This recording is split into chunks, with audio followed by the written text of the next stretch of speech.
নিজের জীবন বাজি রেখে তখন সেখানে থাকা বয়স্ক আর বাচ্চাদের সাহায্য করতে থাকে। এদিকে লিও আপ্রাণ চেষ্টা করছে প্লেনের কন্ট্রোল ফিরে পাওয়ার জন্য। তখন লিও প্লেনটিকে একটি আচমকা টান দেয়, আর এতে কাই আবারও প্লেনের ভেতর চলে আসে। সে কাইকে ভেতরে আনার জন্য ইচ্ছে করেই এমনটি করে। তবে এতে ককপিটের দরজা আচমকা খুলে যায়, আর প্রচণ্ড বাতাসের চাপে সবকিছু এলোমেলো হয়ে যেতে শুরু করে। তাদের সামনে অক্সিজেন মাস্ক নেমে আসে, আর ফ্লাইট অ্যাটেন্ডেন্টরা অনেক কষ্টে সবাইকে অক্সিজেন মাস্ক পরতে সাহায্য করে। তো এবার ওয়াং অনেক কষ্টে ককপিটে প্রবেশ করতে সক্ষম হয়। সেখানে গিয়ে ওয়াং দেখতে পায় প্রচণ্ড ঠান্ডায় লিও কাঁপছে আর অক্সিজেনের অভাবে প্রায় অজ্ঞান হয়ে যাচ্ছে। তখনই ওয়াং লিওয়ের মুখে একটি অক্সিজেন মাস্ক দিয়ে দেয়, আর কোনো মতে বোতাম টিপে প্লেনটিকে আরও নিচুতে নিয়ে আসে। কন্ট্রোল অফিসের সাথেও তাদের যোগাযোগ বিচ্ছিন্ন হয়ে যায়। তাই আশেপাশের এয়ারপোর্টের ফ্লাইট ক্যান্সেল করে সব রানওয়ে খালি করে দেওয়া হয়, যাতে ইমার্জেন্সি ল্যান্ডিং করতে পারে। সেই সাথে পুলিশ এবং ফায়ার সার্ভিস সবকিছু নিয়ে যে কোনো খারাপ সিচুয়েশন মোকাবেলার জন্য প্রস্তুত হয়ে যায়। সেই সাথে কন্ট্রোল রুম থেকে 3টি ফাইটার জেট পাঠানো হয়, যাতে তারা গিয়ে ওই প্লেনটিকে খুঁজে বের করতে লিও এর সাথে যোগাযোগ করতে পারে।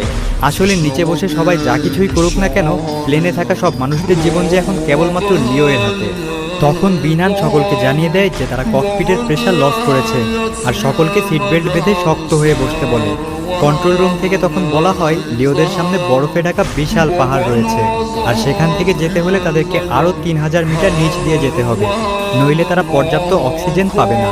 এটা লিও এর জন্য একরকম সুইসাইড করার মতো, কেননা মাত্র একটি ইঞ্জিন তখন কাজ করছে, আর ককপিটে ঝড়ের গতিতে বরফের টুকরা আর বাতাস ঢোকার কারণে তাদের সামনে কী রয়েছে সেটা দেখাও অসম্ভব হয়ে পড়েছে।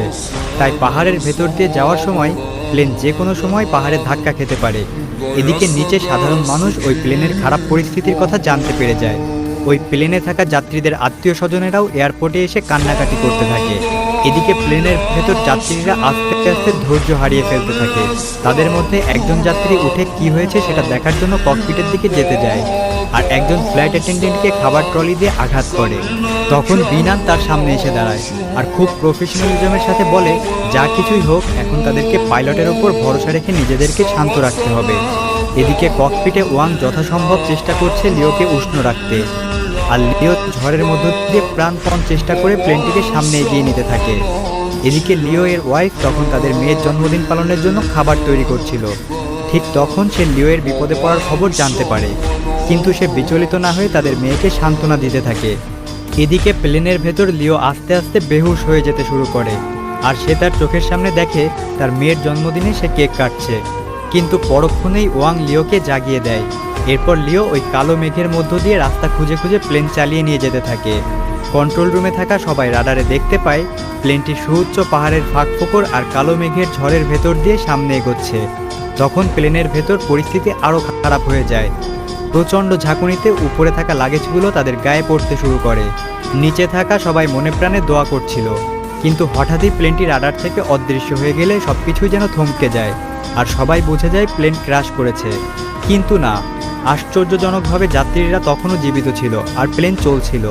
এবার লিও প্লেনের লিভার টেনে দেয়, আর প্লেনটিকে অনেক উঁচুতে নিয়ে যেতে শুরু করে।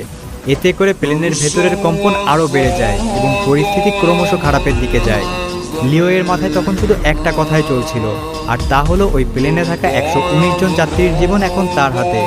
অনেক চেষ্টার পর অবশেষে প্লেন ওই মেঘের ভেতর থেকে বেরিয়ে আসে। সেই সাথে পরিস্থিতিও স্বাভাবিক হয়ে যায়। মৃত্যুকে খুব কাছ থেকে দেখা এই যাত্রীরা এবার নিজেদের মধ্যে তাদের সিক্রেট বিষয়গুলো নিয়ে কথা বলতে শুরু করে। অনেকে তাদের জীবনের শেষ ভিডিও বানায় তাদের প্রিয়জনদের উদ্দেশ্যে রেখে যাওয়ার জন্য।